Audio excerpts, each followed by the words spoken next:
എല്ലാവരും കാത്തിരിക്കുന്ന ഒരാളുടെ കംബാക്കാണ് നിവിൻ്റെ കംബാക്ക്. നിവിൻ്റെ കംബാക്കിനായിട്ട് ഇപ്പോൾ ഒരു പുതിയൊരു പടം അനൗൺസ് ചെയ്തിട്ടുണ്ട്. മൾട്ടിവേഴ്സ് മന്മഥൻ എന്നാണ് പടത്തിൻ്റെ പേര്. ഈ ഒരു പടത്തിൻ്റെ പോസ്റ്റർ കാണുമ്പോൾ എൻ്റെ കാര്യങ്ങളൊക്കെ നിങ്ങൾക്ക് കത്തും.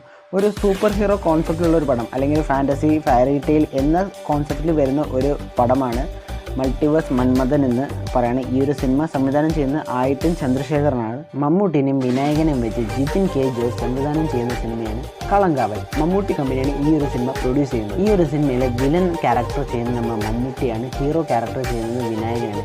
ഈ ഒരു വില്ലൻ ക്യാരക്ടറിന് അതായത് റിയൽ ആയിട്ട് ഇൻസിഡൻറ്റ് ഒരു സംഭവം ഉണ്ടായിരുന്നു, അതിനെ ബേസ് ചെയ്തുകൊണ്ടൊരു സിനിമയാണ്. അതായത് സൈനീഡ് മോഹൻ എന്ന് പറഞ്ഞ ഒരു വ്യക്തിൻ്റെ ക്യാരക്ടറാണ് നമ്മൾ മമ്മൂട്ടി ചെയ്യുന്നത്. 20 സ്ത്രീകളോളം അവരെ കല്യാണം കഴിക്കാമെന്ന് വാഗ്ദാനം ചെയ്തുകൊണ്ട് അവരെ പീഡിപ്പിച്ച് വകവരുത്തുന്ന ഒരു സൈക്കോ കില്ലറാണ് സൈനീഡ് മോഹൻ. സോ അതിനെ ബേസ് ചെയ്തുകൊണ്ടൊരു സിനിമയാണ്.